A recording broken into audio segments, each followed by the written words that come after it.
Hello everyone, this is Deepika Meghwal. स्वागत है आपका एक बार फिर हिल टुगेदर 2025 के अंदर। तो आज का टॉपिक है हमारा हेल्थ असेसमेंट। हेल्थ असेसमेंट क्या होता है? इससे पहले हमने बात की थी नर्सिंग प्रोसेस के बारे में। तो नर्सिंग प्रोसेस का पहला कार्य था असेसमेंट, उसी के बारे में आज हम बात करेंगे। जनरली हेल्थ असेसमेंट क्या होता है? हेल्थ असेसमेंट क्या होता है? हेल्थ से रिलेटेड इंफॉर्मेशन कलेक्ट करना हेल्थ असेसमेंट कहलाता है। ठीक है, असेसमेंट के अंदर हम क्या करते हैं? डाटा कलेक्ट करते हैं। असेसमेंट के अंदर हम क्या करते हैं? डाटा कलेक्ट करते हैं। किससे रिलेटेड डाटा कलेक्ट करना है? हेल्थ से रिलेटेड डाटा कलेक्ट करना है। क्लियर बात है? अच्छा, डाटा कलेक्शन कितने टाइप का होता है? तो सबसे पहले मैं बात कर लेती हूँ। डाटा कलेक्शन होता है जनरली दो प्रकार का।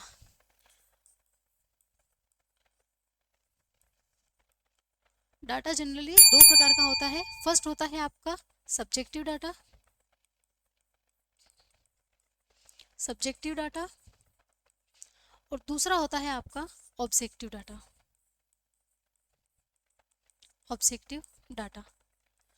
सब्जेक्टिव डाटा को हम साइन भी कह सकते हैं, और ऑब्जेक्टिव डाटा को ही हम क्या कहते हैं? सिम्टम्स। ऑब्जेक्टिव डाटा को ही हम क्या कहते हैं? सिम्टम्स कहते हैं। तो आइए इनके बारे में हम एक बार बात कर लेते हैं। सबसे पहले हमने लिखा था सब्जेक्टिव डाटा।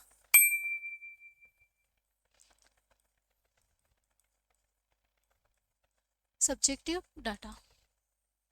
सब्जेक्टिव डाटा का मतलब ये होता है कि ऐसी इंफॉर्मेशन जो पेशेंट स्वयं आपको देता है, हेल्थ से रिलेटेड ऐसी इंफॉर्मेशन जो पेशेंट खुद आपको बताता है। फॉर एग्जांपल, अगर किसी पेशेंट को ईचिंग हो रही है तो वो जब तक आपको नहीं बताएगा, आपको पता नहीं चलेगा कि इसको बॉडी के किस पार्ट पे खुजली हो रही है। क्लियर है? अगर उसे पेन हो रहा है तो पेन भी जब तक पेशेंट नहीं बताएगा, आप उसको ऑब्जर्व करके नहीं पता लगा सकते कि पेशेंट को पेन हो रहा है। तो कुछ ऐसे सिम्टम होते हैं जो पेशेंट स्वयं बताएगा, वो क्या कहलाएंगे? सब्जेक्टिव डाटा कहलाएंगे। क्लियर है? और इन्हीं को हम क्या कहते हैं? साइन, जो पेशेंट के अंदर अराइज हो रहे हैं। क्लियर है? ये हिडन साइन होते हैं, ऐसे साइन जो आंखों से हम नहीं देख सकते हैं। जब तक पेशेंट आपको नहीं बताएगा तब तक आपको इनके बारे में पता नहीं चलेगा। तो यही इंफॉर्मेशन क्या कहलाएगी? Subjective data. दूसरा होता है आपका ऑब्जेक्टिव डाटा। ऑब्जेक्टिव डाटा की अगर मैं बात करूं तो ऐसे डाटा जिन्हें हम क्या कर रहे हैं? ऑब्जर्व कर रहे हैं। क्लियर है? ऑब्जर्व कर रहे हैं, यानी कि हेल्थ पर्सनल के द्वारा, नर्सिंग स्टाफ, डॉक्टर या हेल्थ पर्सनल के द्वारा जो भी इंफॉर्मेशन कलेक्ट की जाती है वो क्या कहलाती है? आपकी ऑब्जेक्टिव डाटा कहलाती है। क्लियर है? इसके अंदर हम क्या कर सकते हैं? क्या कर सकते हैं? पेशेंट का टेम्परेचर ले सकते हैं, पेशेंट की पल्स चेक कर सकते हैं, पेशेंट का रेस्पिरेशन चेक कर सकते हैं। क्लियर है? और ब्लड प्रेशर चेक कर सकते हैं, ऑक्सीजन सैचुरेशन चेक कर सकते हैं। ठीक है, ये चीज़ें जब तक हम खुद चेक नहीं करेंगे तब तक हमें इनकी इन्फॉर्मेशन नहीं मिलेगी। और ये जो सिम्टम्स होते हैं, ये जो सिम्टम होते हैं, ये पेशेंट आपको नहीं बता सकता। पेशेंट आपको बता सकता है कि मुझे फीवर आ रहा है ना? पेशेंट आपको आके बोलेगा कि मुझे बुखार आ रहा है, लेकिन उसका टेम्परेचर कितना है ये वो नहीं बता सकता, है ना? उसका टेम्परेचर 38 है, 39 है ना? ये आपको खुद पता लगाना पड़ेगा। क्लियर है? सेम थिंग पेशेंट बोलेगा मुझे सांस में दिक्कत आ रही है ना? लेकिन उसका ब्रीथिंग पैटर्न कैसा है, उसका रेस्पिरेटरी रेट कैसा है, ये जब तक आप ऑब्जर्व नहीं करेंगे, जब तक आप उसको चेक नहीं करेंगे, तब तक आपको पता नहीं लगेगा। तो आपको क्लियर होना चाहिए कि सब्जेक्टिव डाटा क्या होते हैं और ऑब्जेक्टिव डाटा क्या होते हैं। सब्जेक्टिव डाटा ऐसी इंफॉर्मेशन जो पेशेंट खुद दे रहा है, ऑब्जेक्टिव डाटा ऐसी इंफॉर्मेशन जो आपको कलेक्ट करनी पड़ रही है, चाहे आप ऑब्जर्व करके कर रहे हो, चाहे फिर आप किसी इंस्ट्रूमेंट का प्रयोग करके चेक कर रहे हो। क्लियर है? इसके बाद हम बात करते हैं सोर्स ऑफ डाटा क्या होते हैं। सबसे पहले मैंने टाइप बताया है, अभी हम बात करेंगे source of data collection. Source of data collection. Source यानी कि माध्यम। ऐसे कौन कौन से माध्यम है जिनसे डाटा कलेक्ट किया जा सकता है? ऐसे कौन कौन से माध्यम है जिनसे डाटा कलेक्ट कर सकते हैं? तो यहाँ पर हमारे पास में दो माध्यम होते हैं जिनसे हम डाटा कलेक्ट कर सकते हैं।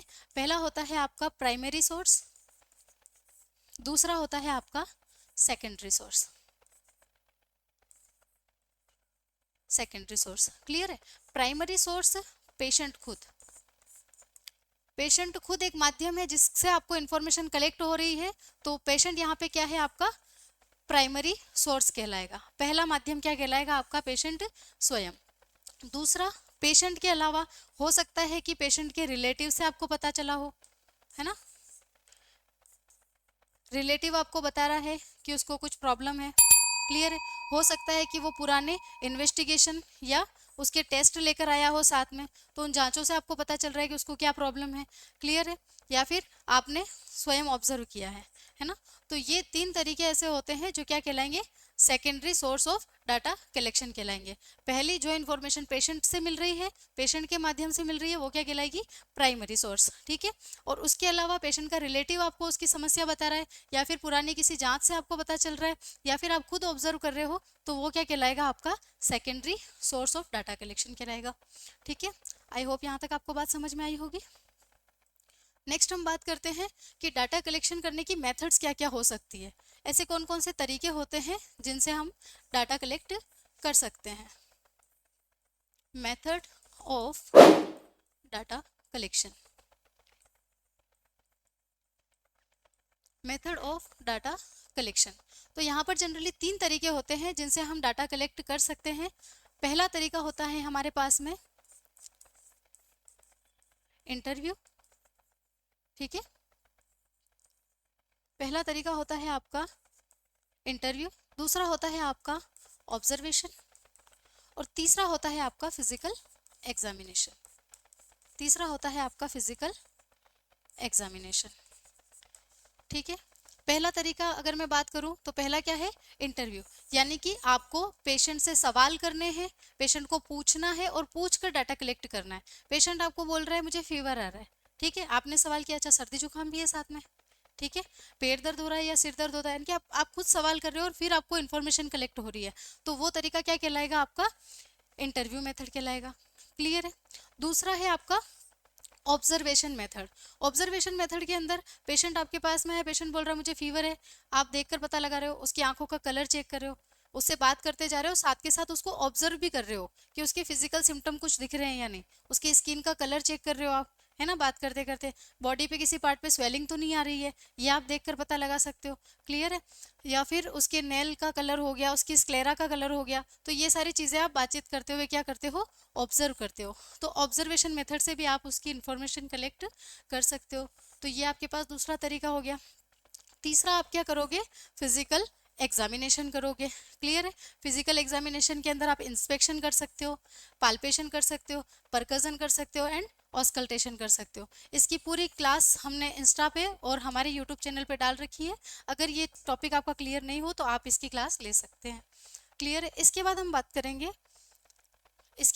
करेंगे हेल्थ असेसमेंट के टाइप कितने होते हैं, ठीक है, टाइप ऑफ हेल्थ असेसमेंट, क्योंकि अभी तक डाटा कलेक्शन अपन हेल्थ असेसमेंट के अंदर ही कर रहे थे, क्लियर है। तो अब हम बात करेंगे कि हेल्थ असेसमेंट कितने प्रकार के होते हैं। वैसे तो हेल्थ असेसमेंट काफ़ी टाइप के होते हैं, लेकिन यहाँ पर मोस्ट इंपॉर्टेंट हेल्थ असेसमेंट की अगर मैं बात करूँ तो सबसे पहला हेल्थ असेसमेंट होता है आपका comprehensive health assessment.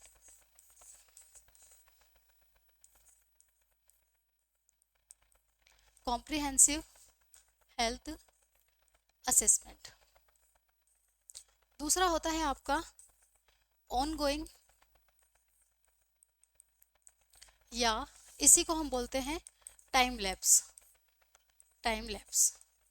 Health assessment, clear है। तीसरा होता है आपका फोकस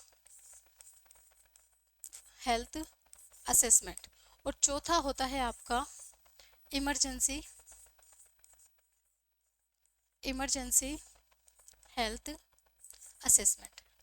तो सबसे पहले समझेंगे हम इनके क्या क्या इनका प्रकार होता है और इनका मतलब क्या क्या होता है। तो सबसे पहले मैं बात करती हूँ कॉम्प्रिहेंसिव हेल्थ असेसमेंट की। कॉम्प्रिहेंसिव हेल्थ असेसमेंट क्या होता है, नॉर्मली हम हॉस्पिटल में काम कर रहे हैं, पेशेंट आपके पास में आता है और सबसे पहले हम क्या करते हैं, उनके वाइटल साइन चेक करते हैं, या फिर उनका जो भी हेल्थ असेसमेंट हम करते हैं, पेशेंट आया टेम्परेचर लेंगे, उसका ब्लड प्रेशर चेक करेंगे, क्लियर है। तो जो पहला हेल्थ असेसमेंट होता है पेशेंट के हॉस्पिटल में आते ही जो असेसमेंट हम करते हैं वो क्या कहलाता है, आपका कॉम्प्रिहेंसिव हेल्थ असेसमेंट कहलाता है, क्लियर है।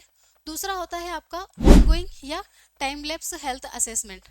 ये होता है जब आप वार्ड में काम कर रहे हो, ठीक है, किसी भी पर्टिकुलर जगह पे काम कर रहे हो, आपके पास पेशेंट एडमिट है, उस एडमिटेड पेशेंट का आप रेगुलर बेस पे क्या करते हो, हेल्थ असेसमेंट। जैसे हर 6 घंटे में पेशेंट की बीपी लेनी होती है, हर 6 घंटे के अंदर पेशेंट का टेम्परेचर चेक करना होता है। क्लियर है? तो जब आप उसका पर्टिकुलर टाइम पे हेल्थ असेसमेंट करते हो, रेगुलर मैनर में करते हो, तो उसे हम क्या कहेंगे, ऑनगोइंग हेल्थ असेसमेंट या टाइम लैप्स हेल्थ असेसमेंट।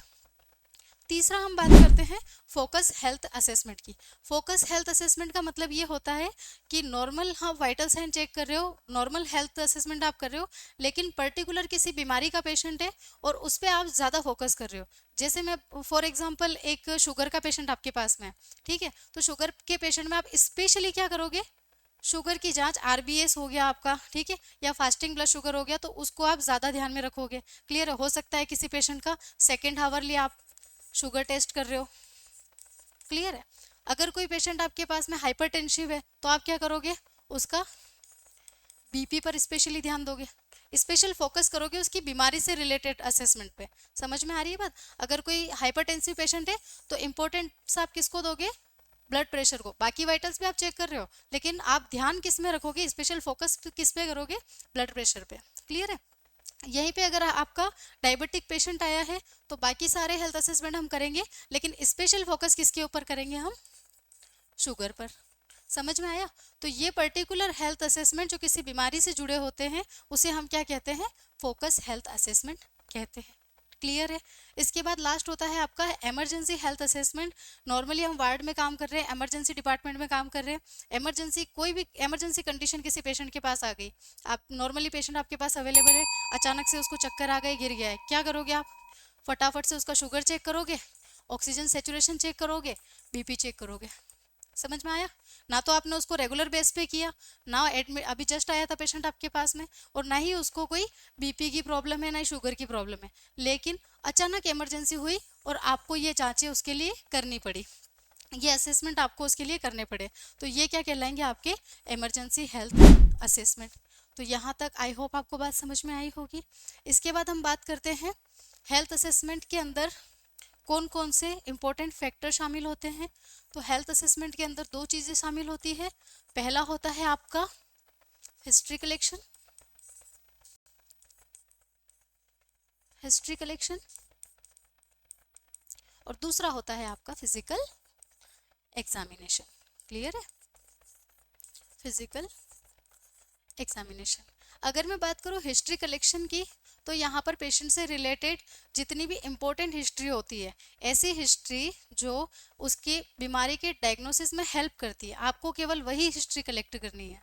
उससे आपको अनावश्यक या अनऑफिशियल पर्पजलेस हिस्ट्री कलेक्ट बिल्कुल भी नहीं करनी है। पेशेंट से ज़्यादा पर्सनल हो के आपको सवाल जवाब नहीं करने, आपको केवल वही सवाल करने हैं जो पर्पसफुल हो और जो बीमारी के डायग्नोसिस में हेल्प करता हो। क्लियर है? यहाँ पे हम पेशेंट की पर्सनल हिस्ट्री ले सकते हैं, जैसे पेशेंट का नाम हुआ, पेशेंट की एज हुई, पेशेंट का सेक्स हुआ, पेशेंट का एजुकेशन हुआ, पेशेंट का ऑक्यूपेशन हुआ, है ना, क्योंकि बहुत सारी बीमारियाँ क्या होती है, ऑक्यूपेशनल हैजार्ड की वजह से भी अकर हो सकती है। फॉर एग्जाम्पल, अगर कोई पेशेंट ब्रीथिंग की प्रॉब्लम लेकर आया है और वो पेशेंट अगर किसी कॉटन फैक्ट्री में काम कर रहा है, तो ऑब्वियसली उसकी बीमारी उसके ऑक्यूपेशन से रिलेटेड है। हो सकता है वो बीमारी उसको कहाँ से लगी हो, उसके ऑक्यूपेशन से लगी हो। क्लियर है? तो ऑक्यूपेशनल हिस्ट्री भी यहाँ पर ज़रूरी होती है। इसके अलावा आप उसकी फैमिली हिस्ट्री ले सकते हो, प्रेजेंट डिजीज़ उसको जो हो रही है उसकी हिस्ट्री ले सकते हो, एज वेल एज पहले उसको कोई फिजिकल प्रॉब्लम हुई हो, कोई डिजीज़ हुई हो, कोई ऑपरेशन हुआ हो, सर्जिकल हिस्ट्री जो होती है ना, तो ये सारी हिस्ट्री आपको कलेक्ट करनी है। ये किसके अंदर आएगा, आपका हिस्ट्री कलेक्शन के अंदर। दूसरा होता है आपका फिजिकल एग्जामिनेशन। फिजिकल एग्जामिनेशन को बहुत अच्छे से हिल टुगेदर 2025 के अंदर आपको समझाया गया है, तो आप वहाँ पर जाके इसकी क्लास ले सकते हैं। आई होप आपको आज की क्लास समझ में आई होगी। Thank you very much.